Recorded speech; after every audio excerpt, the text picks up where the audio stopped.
نبی پاک صلی اللہ تعالیٰ علیہ وسلم پوری کائنات کے رسول ہیں، جنوں اور فرشتوں اور انسانوں کے رسول ہیں، یہاں تک کہ نبی پاک اور رسولوں کے بھی رسول ہیں۔ نبی رحمت صلی اللہ تعالیٰ علیہ وآلہ وسلم کی تشریف آوری سے انسانوں کو انسانیت کا پتہ چلا، اخلاق سے آگاہی نصیب ہوئی۔ حضور علیہ الصلاۃ والسلام ہی کی تشریف آوری سے لوگوں کو جینے کا، رہنے کا موقع نصیب آیا۔ سرور کائنات صلی اللہ تعالیٰ علیہ وسلم کے تصدق سے ہی لوگوں کو ماں باپ، بہن بھائی، بیوی بچوں، پڑوسیوں، رشتہ داروں کے حقوق سے شناسائی نصیب ہوئی۔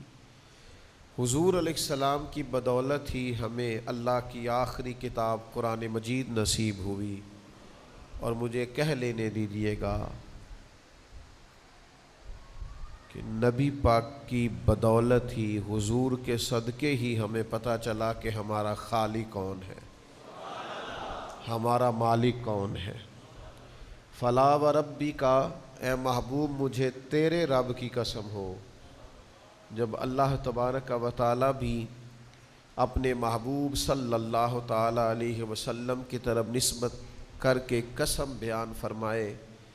تو پتہ چلتا ہے کہ اللہ تعالیٰ کی معرفت بھی ہمیں حضور علیہ السلام کے وسیلہ پاک سے ہی نصیب ہوئی۔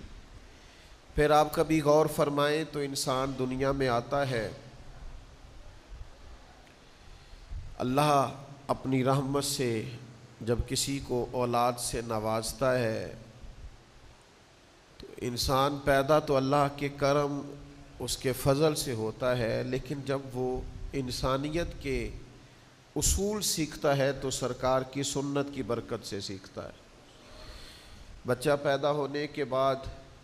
آپ اس کا ختنہ کرتے ہیں تو حضور کی سنت، نبی پاک کا بتایا ہوا طریقہ۔ آپ اس کے سر سے بال اترواتے ہیں تو حضور کا بتایا ہوا طریقہ۔ آپ اس کا عقیقہ کرتے ہیں تو نبی پاک کا بتایا ہوا طریقہ۔ جب آپ نکاح کرتے ہیں تو محبوب فرمانے لگے یہ میری سنت ہے۔ تو آپ کو جا بجا زندگی میں جہاں جہاں بھی اخلاقیات کے قاعدے اور ضابطے نظر آتے ہیں تو یہ سارے رسول رحمت علیہ السلام کے دیے ہوئے۔ پھر انسان اپنی زندگی کے شب و روز اگر چین اور سکون سے گزارنا چاہے تو ایک ہی علاج ہے کہ لقد کان لکم فی رسول اللہ اسوۃ حسنہ، تمہارے لیے نبی پاک کی زندگی بہترین نمونہ ہے۔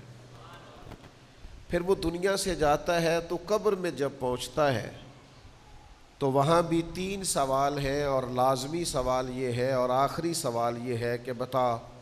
مدینے والے محبوب کے بارے میں دنیا میں کیا کہا کرتا تھا۔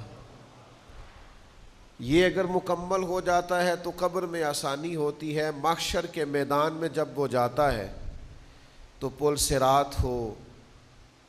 تو دعائیں رسول پاک کی ہیں، میزان عمل ہو تو دعائیں نبی کریم کی ہیں، پیاس لگی ہوئی ہو تو کوثر کا جام دست مصطفیٰ سے ملے گا۔ گویا جو کچھ بھی ہے، جس طرح بھی ہے، ہمارے لیے سارا کچھ مدینے والے محبوب کی ذات ہے۔ اللہ نے اپنے محبوب پاک علیہ الصلاۃ والسلام کو ان عظمتوں، ان شانوں، ان اخلاقی بلندیوں کے ساتھ دنیا میں مبعوث فرمایا ہے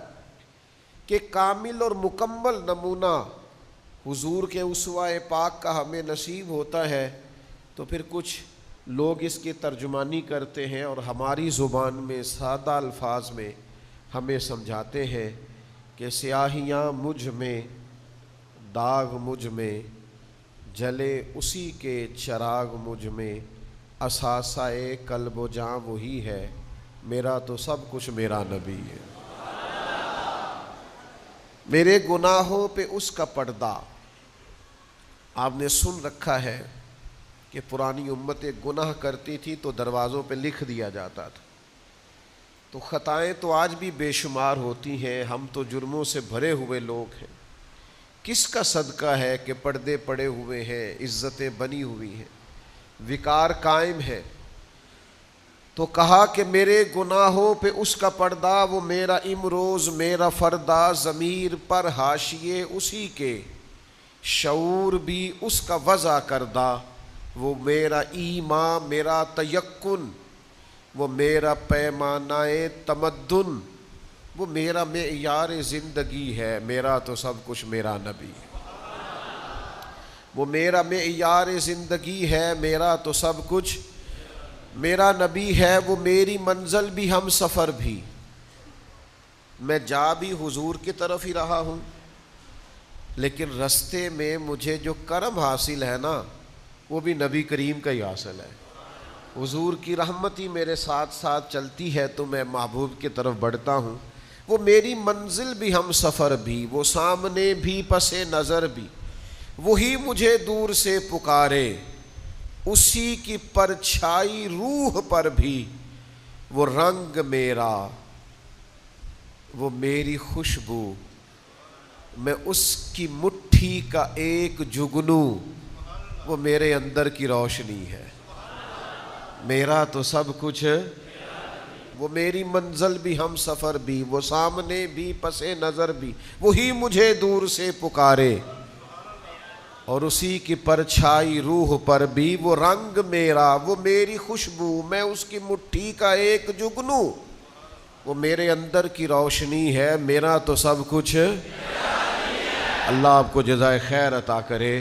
اور پھر کیا خوبصورت انداز ہے یہ حضرت وارثی کا، کہنے لگے اس کے قدموں میں راہ میری، اسی کی پیاسی ہے چاہ میری، اسی کی مجرم میری خطائیں، اور اسی کی رحمت گواہ میری، نافرمانی بھی سرکار کی کر بیٹھا ہوں اور معاف بھی سرکار نہیں کرنا ہے،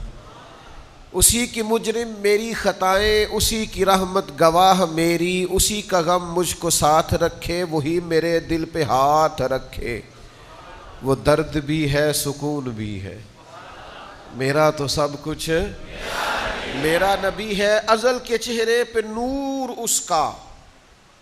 ظہور عالم ظہور اس کا، بڑی گہری بات، ازل کے چہرے پہ، حضور فرماتے ہیں میں اس وقت بھی نبی تھا جب آدم علیہ السلام کی مٹی گوندی جا رہی تھی،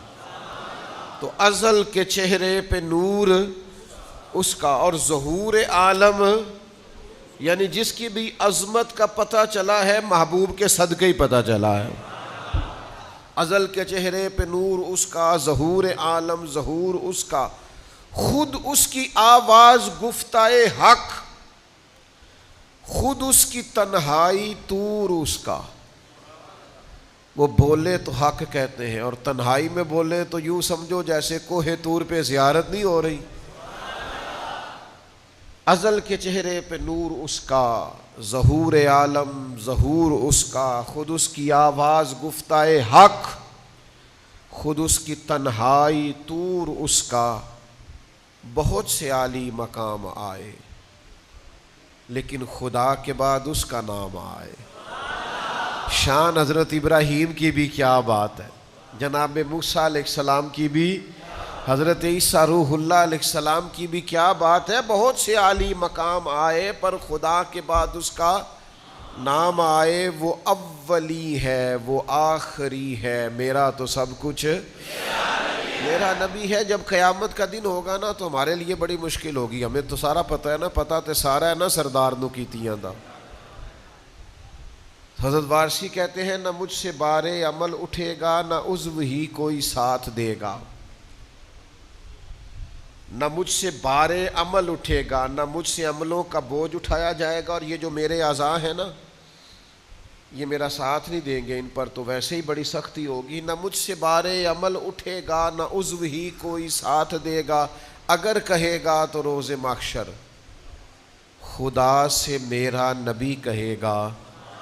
سیاہیاں داغ صاف کر دے، اسے میرے مولا معاف کر دے۔ نہ مجھ سے بارے عمل اٹھے گا، نہ عضو ہی کوئی ساتھ دے گا، اگر کہے گا تو روز محشر خدا سے میرا نبی کہے گا سیاہیاں داغ صاف کر دے، اسے میرے مولا معاف کر دے، میرا عاشق ہے وارسی ہے. مظفر وارسی سے تھوڑی سی معذرت کے ساتھ پھر پڑھتا ہوں. نہ مجھ سے بارے عمل اٹھے گا، نہ عضو ہی کوئی ساتھ دے گا. اگر کہے گا تو روز محشر خدا سے میرا نبی کہے گا، سیاہیاں داغ صاف کر دے، اسے میرے مولا معاف کر دے. یہ میرا عاشق ہے، قادری ہے. میرا تو سب کچھ میرا نبی ہے. میرا تو سب کچھ